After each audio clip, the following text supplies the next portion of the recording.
Hello दोस्तों, आज के इस वीडियो में हम पढ़ेंगे वेग। तो वेग की डेफिनेशन क्या होती है, परिभाषा क्या होती है, सबसे पहले इसको हम देखेंगे। उसके बाद वेग का मात्रक क्या होता है, वेग की राशि क्या होती है और वेग का विमेय सूत्र क्या होता है। इस वीडियो के अंतर्गत इन सब बातों को हम देखेंगे। तो सबसे पहले हम जानेंगे कि वेग अर्थात वेलोसिटी क्या है। ठीक, तो किसी भी भौतिक राशि का हम डेफिनेशन या तो फार्मूले के आधार पर करते हैं या तो फिगर या चित्र के माध्यम से करते हैं। तो आज की इस वीडियो में हम वेग की डेफिनेशन फार्मूले के माध्यम से करेंगे। तो हम जानेंगे, सबसे पहले वीडियो शुरू करते हैं कि वेग अर्थात वेलोसिटी क्या है। ठीक, यदि हम वेग की बात करें तो वेग को ही हम अंग्रेजी में वेलोसिटी कहते हैं, वेलोसिटी कहते हैं। ठीक, और इसके सूत्र की बात करें तो वेग के निम्नलिखित दो सूत्र होते हैं। नंबर 1 की बात करें तो हम जानते हैं कि वेग बराबर होता है विस्थापन बटे समय, विस्थापन बटे समय। ठीक, अब हम जानेंगे कि ये विस्थापन बटे समय क्या है। ठीक, अब हम जानते हैं कि किसी वस्तु या पिंड का हेतु विस्थापन होता है।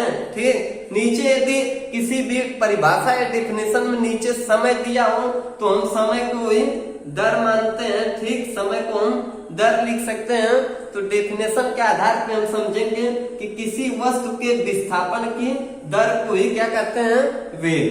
किसी वस्तु या पिंड के विस्थापन के दर को ही वेग कहते हैं। ठीक, यह तो हो गई डेफिनेशन, या हम इसको लिख सकते हैं डेफिनेशन के तौर पे किसी वस्तु के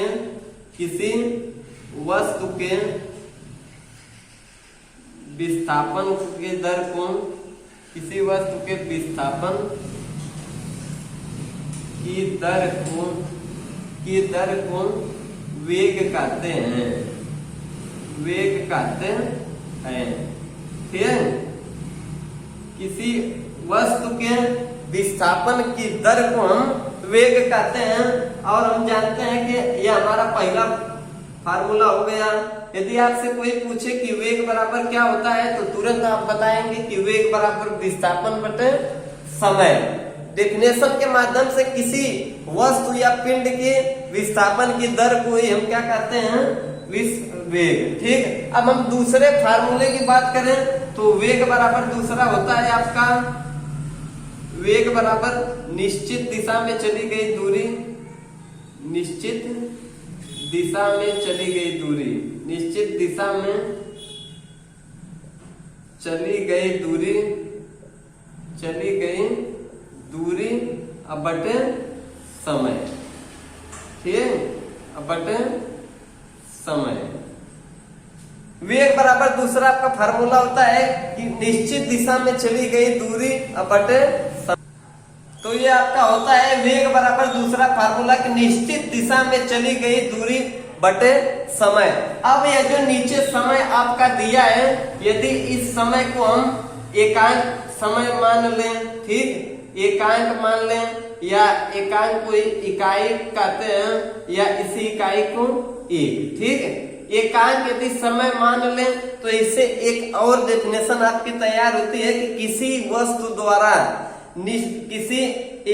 द्वारा एकांक समय में वह निश्चित दिशा में चली गई दूरी को हम क्या कहते हैं, वेग। ठीक, ये जो एकांक समय हम लिख सकते हैं किसी वस्तु या पिंड द्वारा एकांक समय में चली गई एकांक समय वह निश्चित दिशा में चली गई दूरी को हम क्या कहते हैं, वेग। तो इस तरीके से आप दो डेफिनेशन इस फार्मूले के आधार पर बता सकते हैं कि किसी वस्तु या पिंड के विस्थापन की दर को हम वेग कहते हैं, या आप कह सकते हैं किसी वस्तु या पिंड द्वारा एकांक समय व निश्चित दिशा में चली गई दूरी को वेग कहते हैं। यह तो वह डेफिनेशन।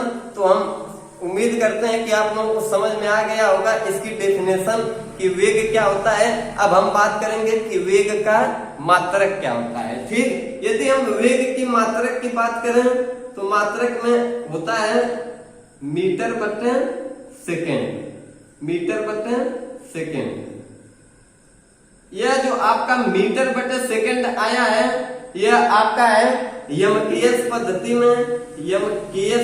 में यह इसका मात्रक है यमकीय पद्धति में मीटर बटे सेकेंड। यदि इसका सीजीएस पद्धति में बात करें तो इसका मात्रक होता है सीजीएस पद्धति में सेंटीमीटर बटे सेकेंड।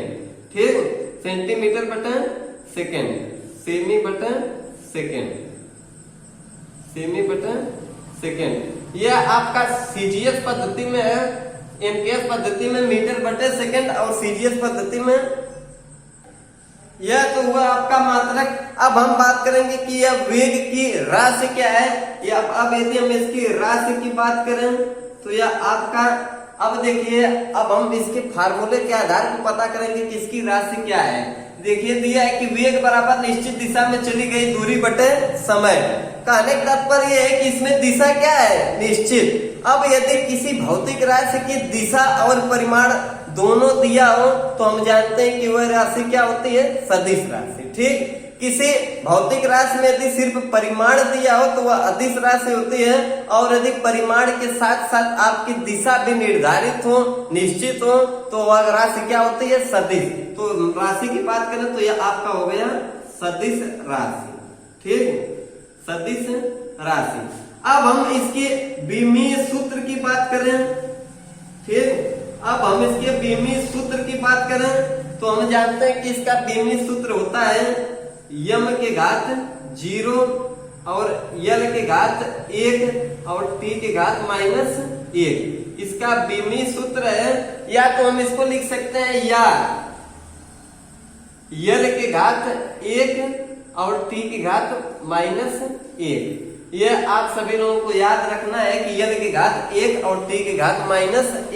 यह इसलिए है क्योंकि यम के घात 0 है और किसी भी संख्या या राशि के घात 0 हो तो उसका मान कितना होता है, 1। ठीक, तो यह जब 1 आ जाएगा तो यम की कोई वैल्यू नहीं बचेगी। तो यह था इसका बीमीय सूत्र। तो उम्मीद करते हैं आपको वीडियो जरूर पसंद आया होगा। यदि आपको वीडियो पसंद आता है तो लाइक कमेंट शेयर कर दें, और चैनल पर नए हैं तो चैनल को सब्सक्राइब कर दें।